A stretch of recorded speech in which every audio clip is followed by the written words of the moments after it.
This ABC 15 flash briefing is sponsored by Sanderson Ford. Straight up. Hi there, I'm Kaylee O'Kelly with your top stories from ABC15 Arizona. As COVID-19 cases rise in Arizona, the number of hospital beds are filling up. Pima County reporting their medical centers have hit capacity. The top doctor at Banner Health sharing they could hit 100% licensed bed capacity by Tuesday.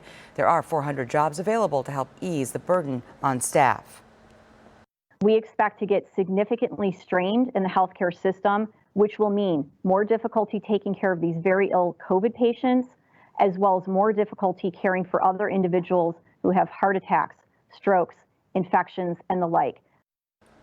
Dr. Bessel also says Banner is continuing to expand their ICU capacity. As the country does prepare for a COVID-19 vaccine, a new poll finds only about half of Americans are ready to roll up their sleeves for it. The data does come from the Associated Press, Newark Public Affairs Research, but the numbers show room for improvement. About a quarter are saying that they have no plans to get the vaccine. The other 25%, who make up half, say that they are just not sure. Many are on the fence. They have safety concerns and want to wait and see how the initial rollout goes.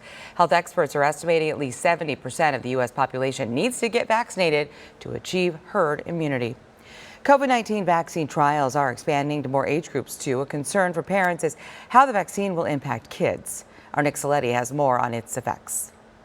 Researchers are studying all aspects of a COVID-19 vaccine. Trials have expanded to include kids. So we don't know really how children are going to react to these vaccines. We don't know even, if there is going to need the same dose, if they are going to need boosters. We don't know a lot of things yet. COVID appears less severe in children than adults, but there have been critical cases. A vaccine might not be available to kids until next summer. By the time the vaccines are available to children, the proper trials have to be done and completed. And there is no shortcomings when it comes to safety of children, that they can be reassured about that. I will have my kids first in line once the FDA says we're good to go. Doctors say it's important for kids to get a vaccine for their own benefit and their families. Yeah, Johnny, who's 5, may not be at risk, but wants to visit with grandma and grandpa, and they are at risk. And we know the vaccines are effective, but they're 90 to 95% effective. So I don't necessarily want Johnny to not be immune against it and potentially spreading the disease to other populations. And for those who remain skeptical, scientists say the higher the percentage of the population immunized, the higher odds COVID-19 will go away. A big decision from Chandler Unified School District. It will not move to remote learning. Several districts have reverted to either hybrid or remote learning as cases of COVID do increase. But Chandler Unified voting to remain in person. Concerned parents can keep their kids at home and they can use Google Meet for 2 weeks. The outgoing superintendent of Paradise Valley Schools, who resigned Monday after just a year and a half on the job, is now set to get a major payout from the district.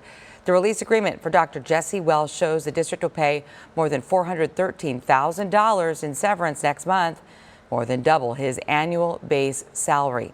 ABC 15 confirming over the weekend that Welsh and his family were threatened and harassed because of school closures, but we still don't know the exact reason behind the split. A popular event in the valley during the winter is now canceled. The Arizona Renaissance Festival announcing that it won't open in February. Organizers citing the pandemic as the reason why, and they say they did earn government approval to open for the season in February with safety protocols in place, of course, but as cases surged, they decided just to hold off until 2022. Next year's Chinese Culture and Cuisine Fest is also canceled, and we are waiting to see what other major events will do, including the Waste Management Phoenix Open, Barrett-Jackson, and spring training.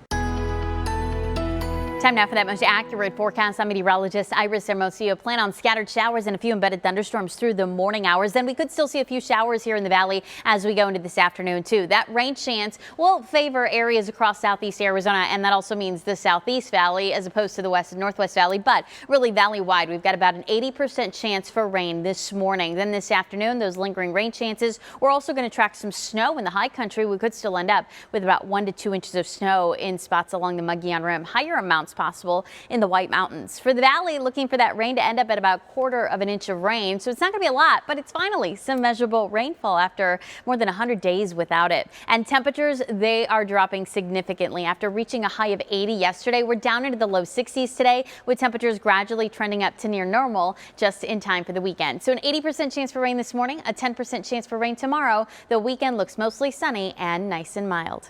And for the latest headlines, weather, and traffic, head to ABC15.com or download our free mobile app. This ABC 15 Flash Briefing is sponsored by Sanderson Ford. Straight up.